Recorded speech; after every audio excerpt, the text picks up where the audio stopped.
When he was 12, he moved in with his dad.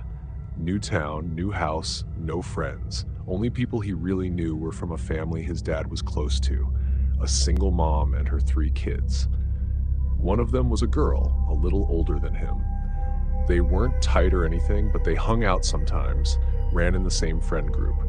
She was quiet, kind of kept to herself, but nice, always nice. They'd sit near each other at lunch, sometimes talk during walks home. Nothing deep, just kid stuff. He remembered how she always wore her sleeves pulled halfway over her hands.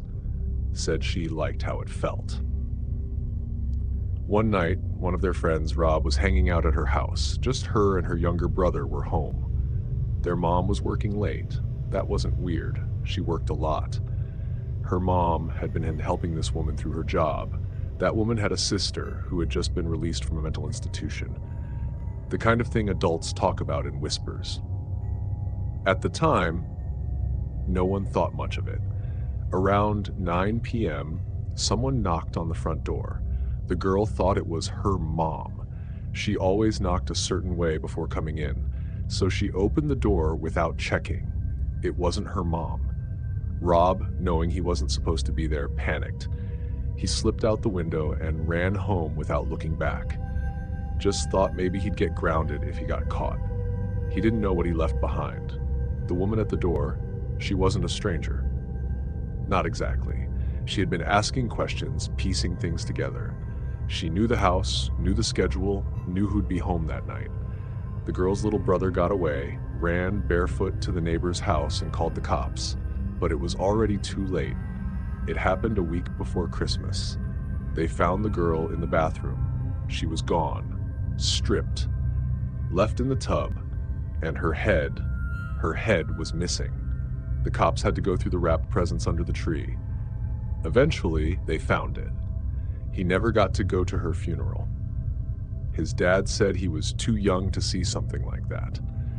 But he remembers the way she used to talk, the way she'd laugh sometimes when she forgot to be shy, the way she pulled those sleeves over her hands like she was trying to hide from the world. And now she's just gone.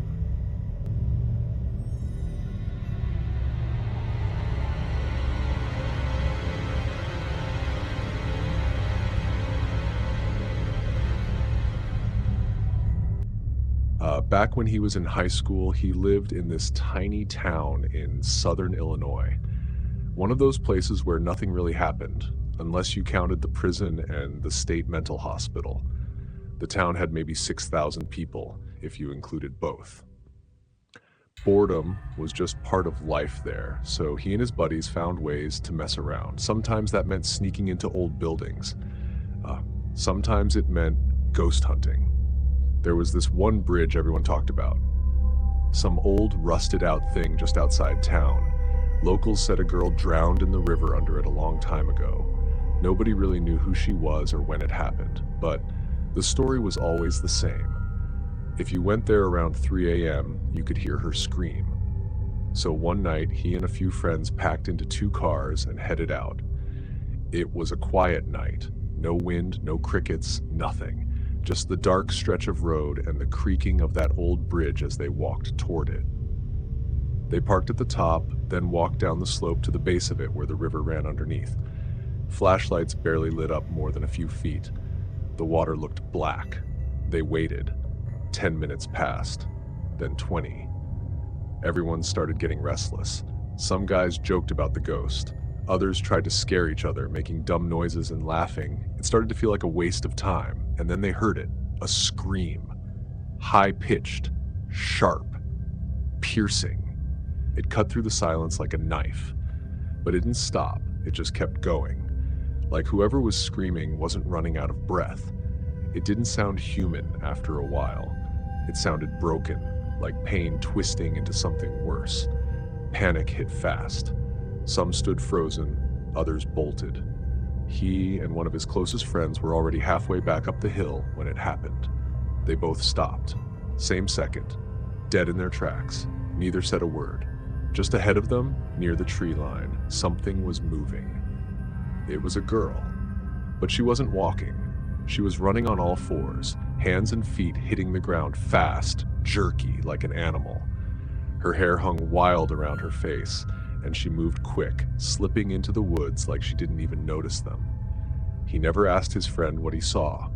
Didn't need to. They never spoke about that night again.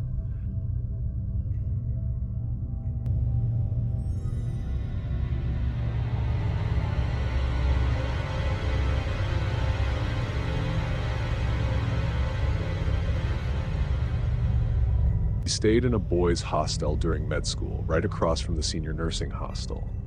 The buildings were close, so close you could see into each other's corridors. At first it seemed cool, maybe even fun. But once they realized it was a seniors-only hostel, the interest kind of faded.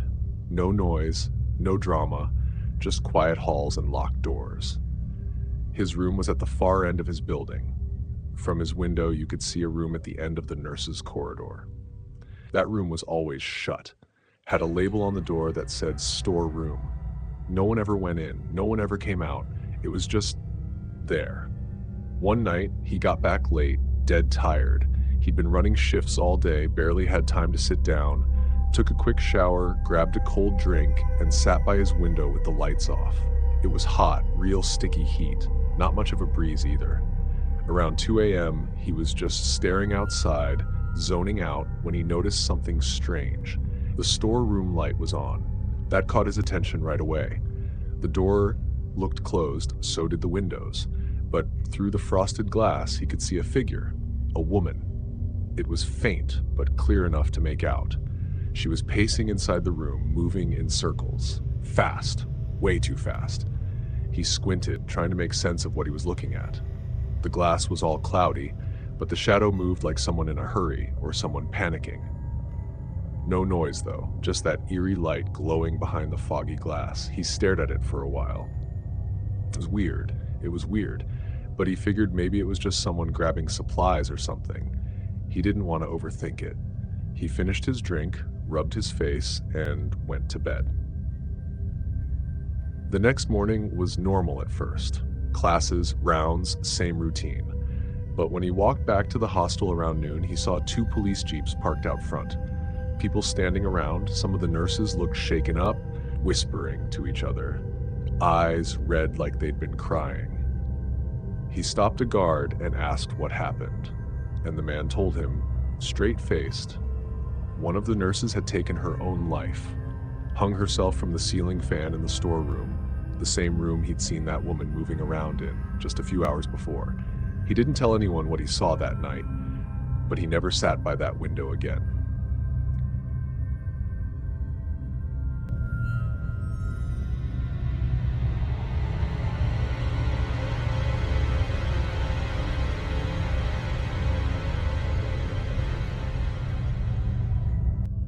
Back in the 60s, in a tiny village in rural India, her grandfather lived in a small mud house with his wife. Nothing fancy, just brick, clay, and whatever they could build with. The kind of place where you heard crickets all night and saw stars better than the sky itself. Right across from their front door was a house nobody ever went near. Doors always shut, curtains always drawn. A widow lived there. Quiet, distant, barely said a word to anyone. People said she had something wrong with her. Some believed she was cursed, said she was born under a bad sign that made her open to spirits. Whatever it was, the village didn't talk much about it. They just kept their distance. But every night, she screamed. Not just yelling. It was the kind of screaming that made your skin crawl. Sometimes deep, like something growling through her. Sometimes high-pitched, like she was choking. The sounds came from behind the locked door. No one ever checked. Everyone was too scared. Then one night it got worse. The scream started just after sundown and went on for hours. But this time it wasn't just her voice. There were 2 voices. One sounded like hers, the other nobody could explain. Low, heavy, broken like a gurgling growl mixed with a screech. People came out of their homes, torches lit. Nobody had electricity back then. Just firelight and courage. Her grandfather was the first to step up. He didn't want to, but he couldn't just sit there. A group of men followed behind him as they reached the woman's house. The screams were still going, louder now, almost desperate. One man kicked at the door until the old wooden lock cracked open. The second the door flew open, silence. Dead. Heavy silence. Everyone stood there, not one sound from inside. Her grandfather raised his torch and stepped in. The inside of the house was soaked in darkness. The light only showed a few steps ahead. The smell hit first, like something rotting and wet. Then they heard it. A soft, wet noise, like chewing, gurgling, something sticky being torn apart. He raised his torch toward the corner and froze. She was crouched on the floor, barefoot, wearing a torn red sari soaked in something dark. Her hair stuck to her face in clumps. She was covered in dirt, dried blood, filth, and in her hands was a hen, or what was left of one. She was eating it raw, pulling off its skin, chewing blood all over her mouth, letting it drip onto the floor. Then she looked up. Her eyes weren't human anymore. The whites had turned yellow and the pupils ash gray. No shine, just dull and lifeless, but full of something awful. She didn't speak. She didn't move. Then suddenly she lunged at him, not like a person, like something else. She moved fast, too fast, and bit deep into his thigh. He screamed. And just like that, he woke up. He was in his bed, sweating, breathing heavy, still screaming. A nightmare, he thought. He sat up, shaking, grabbed the old jug of water by the bed. As he reached, he felt a sharp pain shoot through his leg. He lit the oil lamp next to him and looked down at his thigh. There it was, a bite mark, big, green, swollen. He hadn't left his bed.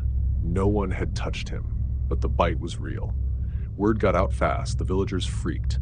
Priests were called in. Rituals were done day and night. No one went near that house again. Even in daylight, they avoided it.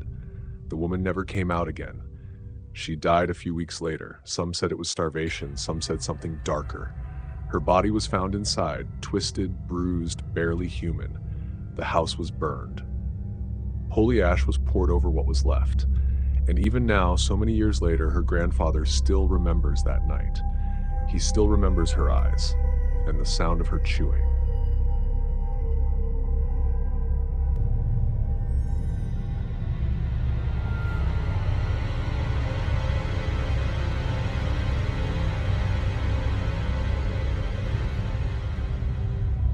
Back then, his grandpa used to walk to the nearest town almost every week. Town was about 15 kilometers from his village.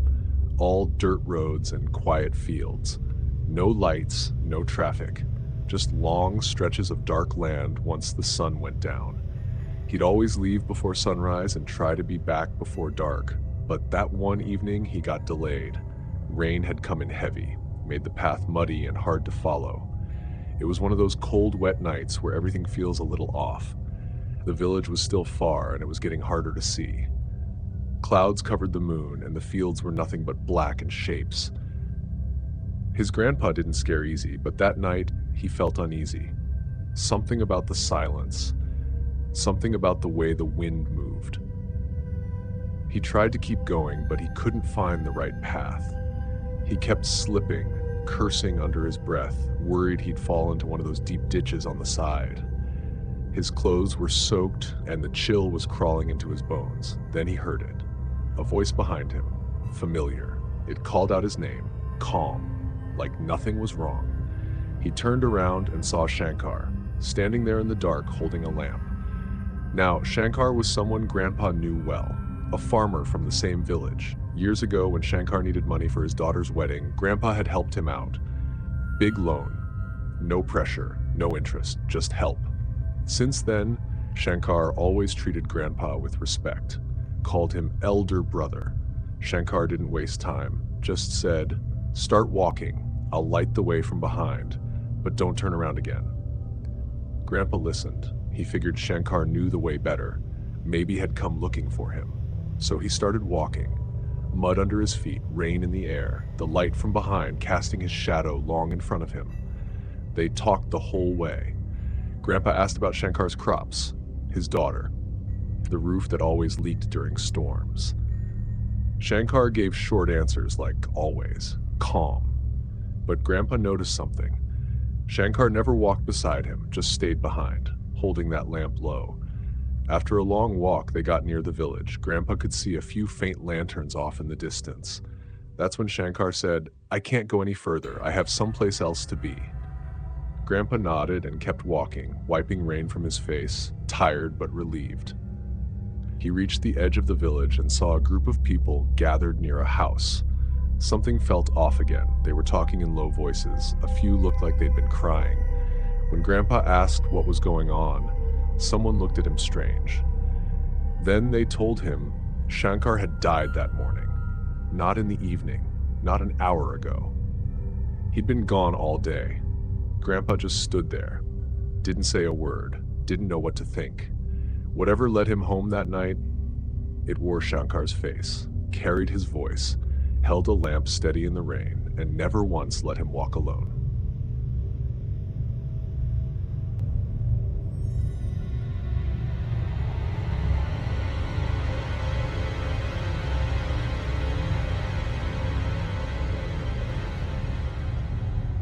When he was 10, he lived in this old house, real old, like creaky floors and thick walls kind of old, built way back in 1855. His bedroom was on the second floor, tucked in the back corner. It always felt a little too cold in there, even during summer. One night, heavy rain woke him up. It was pouring hard, the kind that makes the gutters overflow and the air smell like wet dirt. He lay there staring at the ceiling, listening to it hammer the roof. Then came a sound that didn't fit, slow, steady knocking. He thought maybe it was just a tree branch hitting the window, but it kept going. Same pattern, same spot. He sat up, rubbed his eyes, looked over, and that's when he saw him. A man, in a black suit, just standing outside the window. No umbrella, no coat, nothing but that old black suit soaked through. He froze.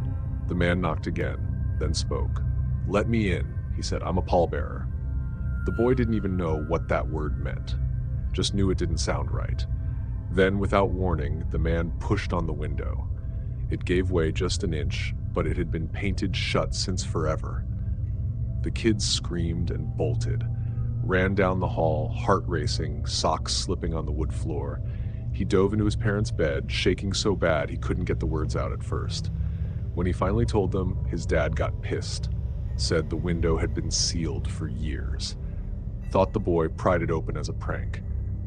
But his mom? She didn't say much, just kept staring at him. He told her what the man said. Pallbearer. She looked pale.